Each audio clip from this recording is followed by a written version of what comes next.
that beautiful theme by Mozart, starts our students on the wonderful concept of the phrase. So students have already been actually playing phrases because they know how to do that beautiful drip, drop, roll motion through the previous levels. But now we are actually defining it, right? So that's really great discovery learning. The phrase, as we know, is a musical sentence like this. Right, so two short phrases were right there. Hum the phrases below with your teacher. Notice where the music rises and falls, just like when we speak. Also notice where you can take a breath.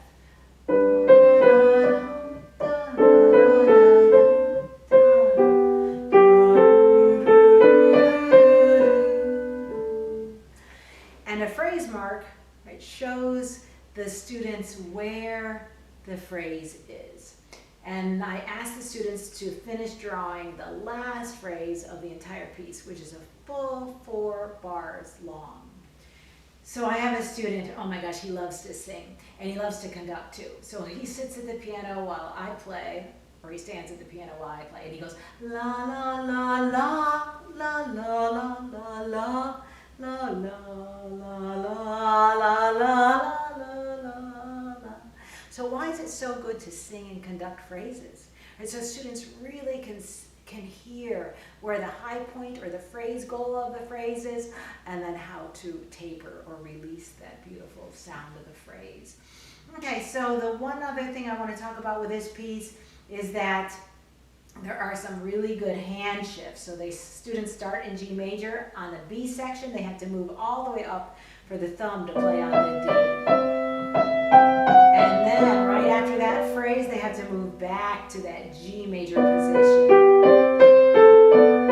And drop, roll, da, da, da. And you notice where I'm dropping and rolling off. Roll forward and off.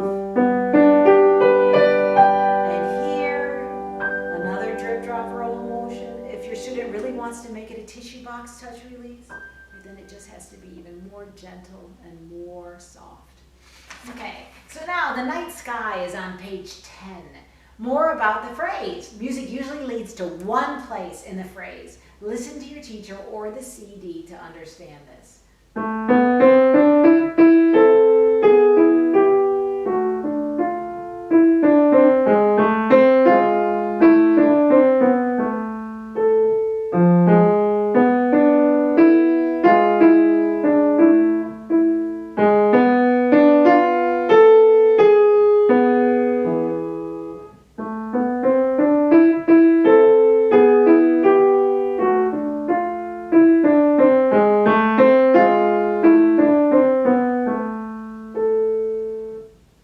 So we can ask our students, where did you hear the highest point of the phrase or the phrase goal, right? And if they can't really hear it, play it again.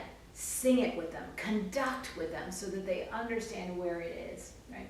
Okay, so now free arm and strong fingers. Papa Haydn is showing the little girl how to play with a good rounded hand shape. And you notice here in this piece there are sharps. And we want to make sure that our students do not play flat-fingered. We want to make sure that they don't stretch or reach for keys, right? That's a major no-no in piano playing because it causes a lot of tension underneath the wrist and the forearm. So we don't want to see students do this. So you notice that the upper arm isn't moving, right? So this free arm needs to move. So move the arm forward when the students are playing the black keys, and then they can move their arm back when they're back to a white key. Move arm forward, move back. And you can have them put their other hand on their arm so they can feel this sense of moving forward and back.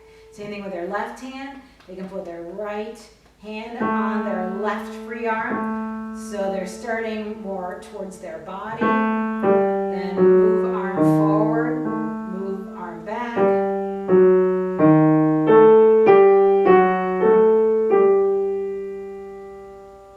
Isn't that wonderful? You can also have students think north, south, west, east, north, north, south, west, east, right? Forward, back, left, right. Forward, back, left, right. And so there's a lot of air under the armpits, and they really understand the idea of never locking and making their fingers flat and straight, like walking sticks. Ah! We love walking sticks, but we don't want to see them in our piano playing or our students' piano playing.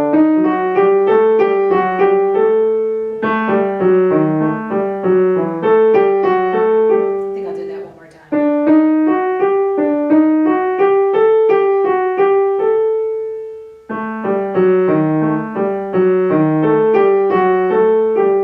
Right, and you notice, to get to that D sharp, I really need to transfer a little more weight, right? All the way to the fourth finger. So you notice my fourth finger is in line with my entire arm. And you notice before, when I wasn't in line, I actually wasn't playing the D sharp like it was really anchored. My finger really wasn't anchored into the key. Right, so you want to get your students used to transferring that weight to the D sharp. Right, same thing here.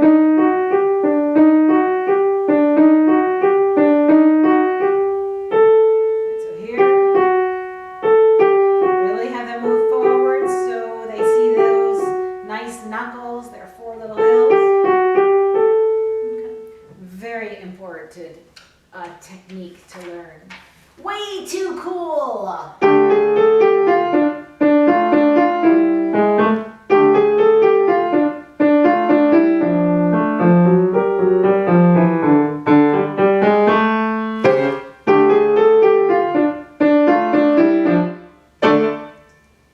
That piece is by Ed McLean. Here the students are learning the natural sign for the first time. And of course, when we see a natural sign, it means it cancels the sharp or the flat. So the practice steps are circle the natural signs below and show your teacher the half steps. So since it's an all-in-one approach, the theory, the ear training, time to compose activities are all in one. So, in one book. So on page 13 is some fabulous written activities for sharps and flats and natural signs. On page 14 is The Wizard in the Tower. This is such a popular piece with students. This piece was written by Mary Leaf, and the words are really fun. High in the tower, the wizard is scheming and furtively casting his spell. Ala Kazuma, Katrisa Patruma, Kazima Kazuma Kazel. Over and over he cries, lifting his arms to the skies. Ala Kazuma, Katrisa Patruma, Kazima Kazuma Kazel. So, practice steps. Circle the three measures where you see a sharp, followed by a natural sign in the left hand. And use unit practice. As we know, it's one measure plus one downbeat. And repeat it 3 times correctly. So that would be a unit, right? Right there is one unit. Students will pass over the bar line. They won't stop at the bar line. And it's such a small little segment that the student can be 100% successful. So you could have 3 of whatever you'd like to have over here. Here are 3 erasers. And say, okay, every time you play that correctly, oh, beautiful. You can take an eraser and put it on the other side of the piano. Oh, wonderful. Again, let's put another eraser over here. So let's say your student is bored, and then they suddenly go faster. Oh no, that was wrong. Oh goodness. So then we always have to tell our students, the tempo always has to be the same for every repetition so that the mind remembers exactly what it wants to tell its fingers what to do. So what's fun is that the student will look at whatever you have over there for them with so much yearning. But you say, let's slow down, let's keep it the same tempo as the other 2, focus on your notes, fingering, rhythm, and articulations, and you'll be just fine. Oh, that was beautiful. Yes, you can definitely put the third eraser over here. All right, so then you can have them start at any other measure in the entire piece and do another unit, right? One measure plus one downbeat. The second week you could go from a unit that's two measures to one downbeat. So they would play. Oh my gosh, that was wonderful.